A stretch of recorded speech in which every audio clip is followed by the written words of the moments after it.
Assalamualaikum warahmatullahi wabarakatuh. Baik, di sini saya akan membahas materi tentang struktural PBNU sampai ranting NU. Adapun latar belakangnya adalah Nahdlatul Ulama merupakan organisasi terbesar di Indonesia yang dibentuk oleh para ulama. Artinya, adalah kebangkitan ulama yang berdiri pada tanggal 31 Januari 1926 atau 26 Rajab 1344 Hijriah di Surabaya. Dipelopori oleh Kiai Haji Hasyim Asy'ari sebagai Rais Akbar.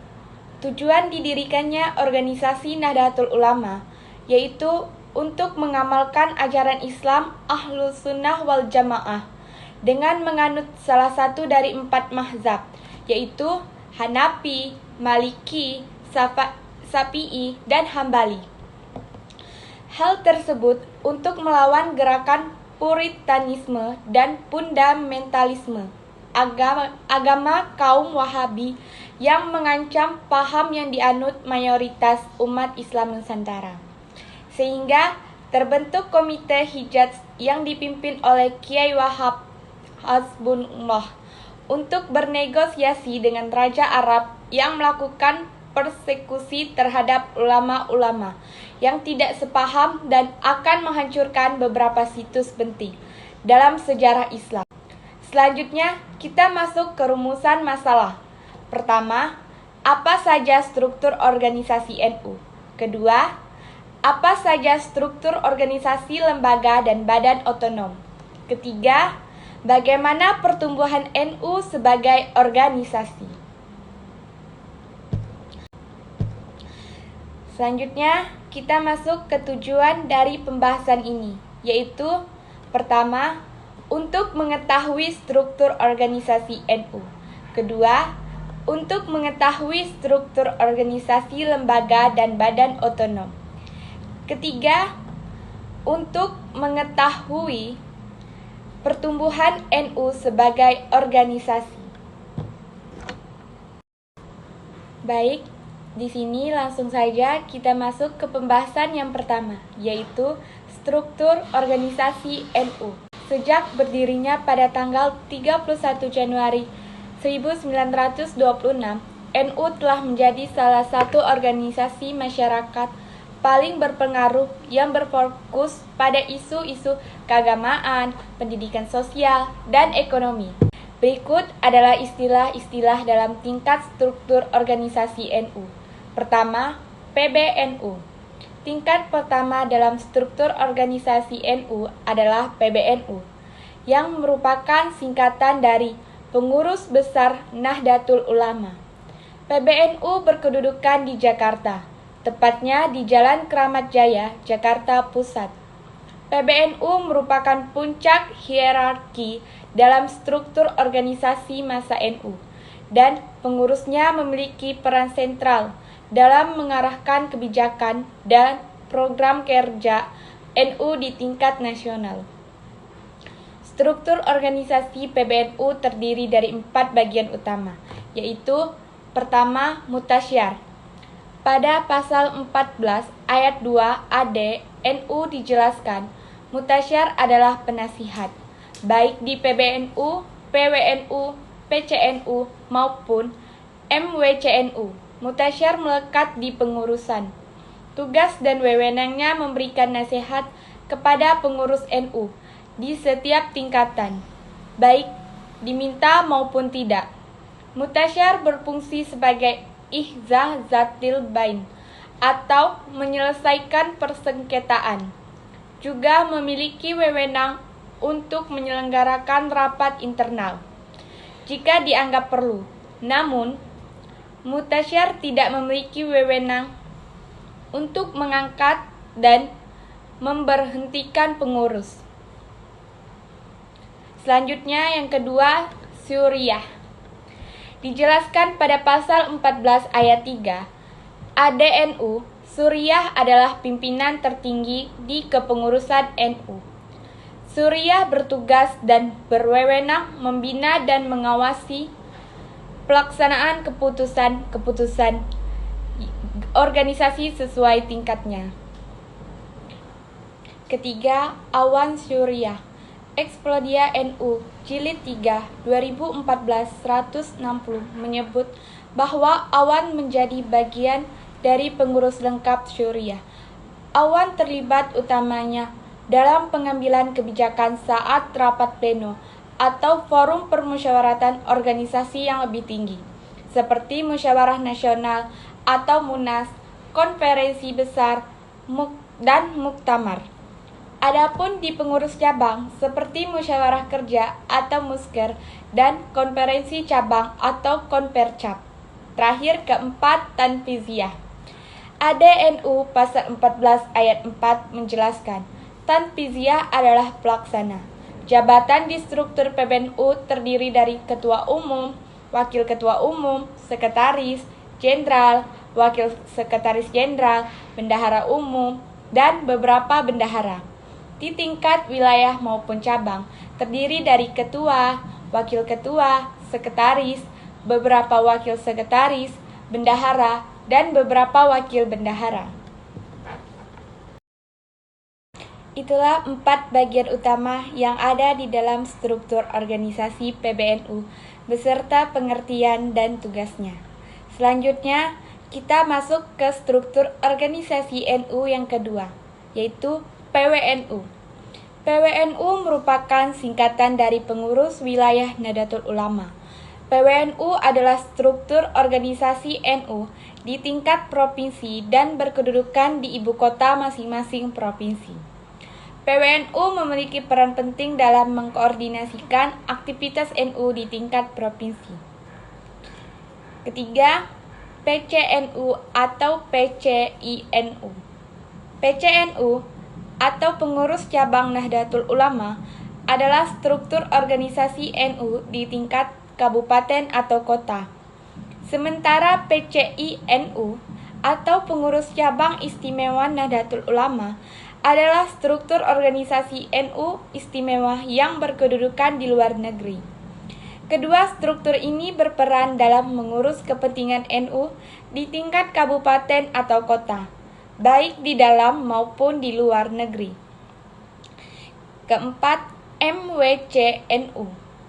MWCNU, singkatan dari Majelis Wakil Cabang Nahdlatul Ulama, merupakan struktur organisasi NU di tingkat kecamatan. MWCNU memiliki peran penting dalam mengelola dan memajukan kegiatan NU di tingkat kecamatan. Kelima, PRNU. PRNU atau Pengurus Ranting Nahdlatul Ulama adalah struktur organisasi NU yang ada di tingkat desa atau kelurahan. PRNU bertanggung jawab untuk mengurus dan mengembangkan kegiatan NU di wilayah pedesaan, desa, atau kelurahan. Keenam atau terakhir yang termasuk ke dalam struktur organisasi NU, yaitu PARNU. PARNU singkatan dari Pengurus Anak Ranting Nahdlatul Ulama. PARNU adalah struktur organisasi NU di tingkat bawah yang berada di tingkat kelompok masyarakat, seperti dusun, kelompok masyarakat, masjid, atau musola. Kedudukan PARNU tergantung pada basis yang ada, dan tugasnya adalah mendukung kegiatan NU di tingkat komunitas yang lebih kecil. Dengan struktur organisasi yang terdiri dari 6 tingkatan ini, Nahdlatul Ulama mampu menjalankan berbagai program dan kegiatan yang mencakup spektrum luas dan tingkat nasional hingga tingkat desa dan kelompok masyarakat. Selanjutnya, kita masuk ke pembahasan yang kedua, yaitu tentang lembaga dan badan otonom atau BANOM. Lembaga NU. Lembaga adalah perangkat departementalisasi organisasi Nahdlatul Ulama yang berfungsi sebagai pelaksana kebijakan Nahdlatul Ulama berkaitan dengan kelompok masyarakat tertentu dan yang memerlukan penanganan khusus. Lembaga di sini dibedakan menjadi beberapa. Pertama, Lembaga Dakwah Nahdlatul Ulama, disingkat LDNU, bertugas melaksanakan kebijakan Nahdlatul Ulama di bidang pengembangan agama Islam yang menganut paham Ahlus Sunnah wal Jamaah. Kedua, Lembaga Pendidikan Ma'arif Nahdlatul Ulama, disingkat LP. Ma'arif NU bertugas melaksanakan kebijakan Nahdlatul Ulama di bidang pendidikan dan pengajar formal. Ketiga, Rabitah Ma'ahid Al-Islamiyah Nahdlatul Ulama, disingkat RMINU, bertugas melaksanakan kebijakan Nahdlatul Ulama di bidang pengembangan pondok pesantren dan pendidikan keagamaan. Keempat, Lembaga Perekonomian Nahdlatul Ulama, disingkat LPNU, bertugas melaksanakan kebijakan Nahdlatul Ulama di bidang pengembangan ekonomi warga Nahdlatul Ulama. Kelima, Lembaga Pengembangan Pertanian Nahdlatul Ulama, disingkat LPPNU, bertugas melaksanakan kebijakan Nahdlatul Ulama di bidang pengembangan dan pengelolaan pertanian, kehutanan, dan lingkungan hidup. Selanjutnya masuk ke Badan Otonom atau BANOM.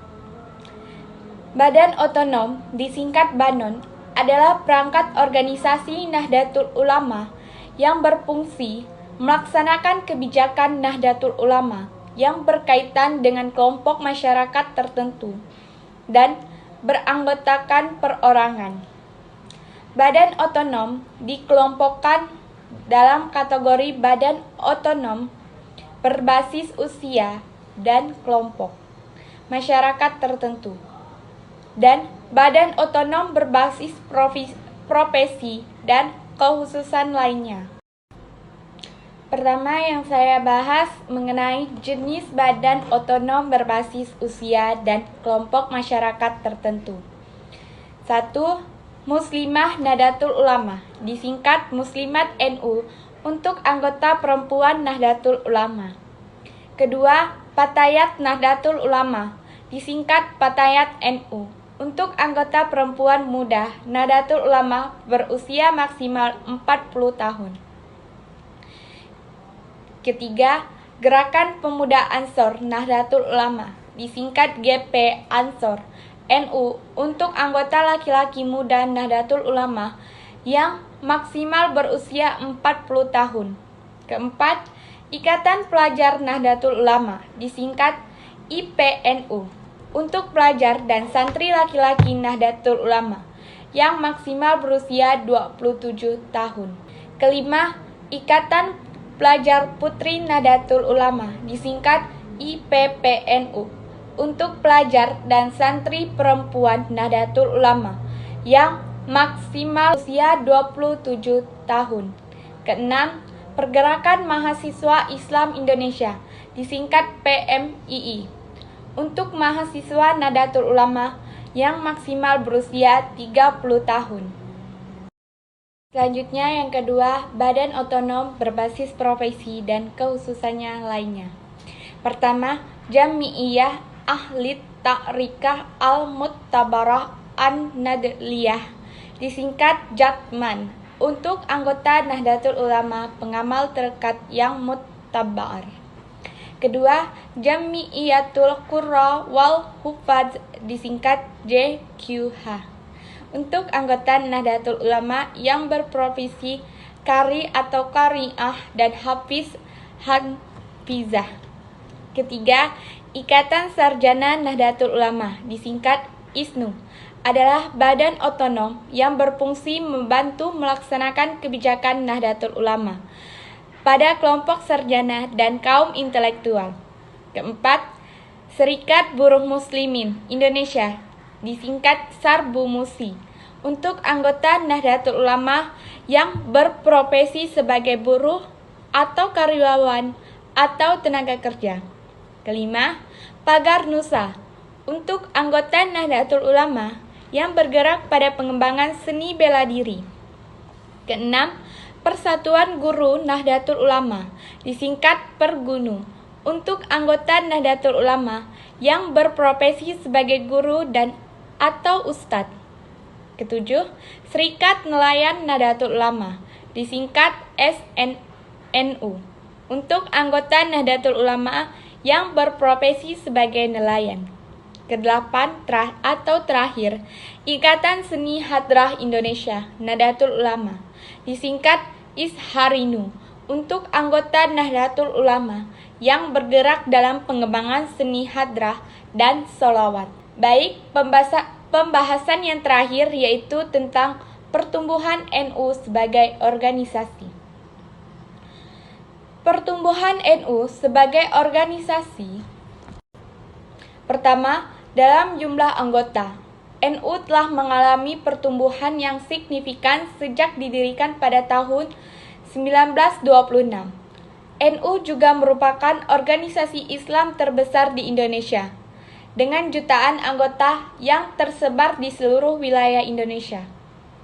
NU juga mengalami pertumbuhan dalam hal kegiatan dan program yang dilaksanakan, seperti kegiatan sosial, pendidikan, dakwah, kesehatan, dan pemberdayaan masyarakat.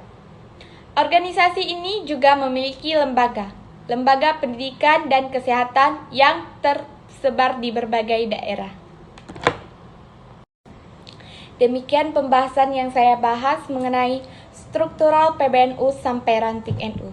Dapat saya simpulkan bahwa NU sebagai organisasi yang didirikan oleh para ulama, pengasuh pesantren yang sekian banyak dan sekian luas pengaruhnya, tentu dimaksudkan untuk menempatkan posisi dan fungsi ulama sedemikian penting di tengah-tengah masyarakat, bangsa, dan negara, khususnya di NU.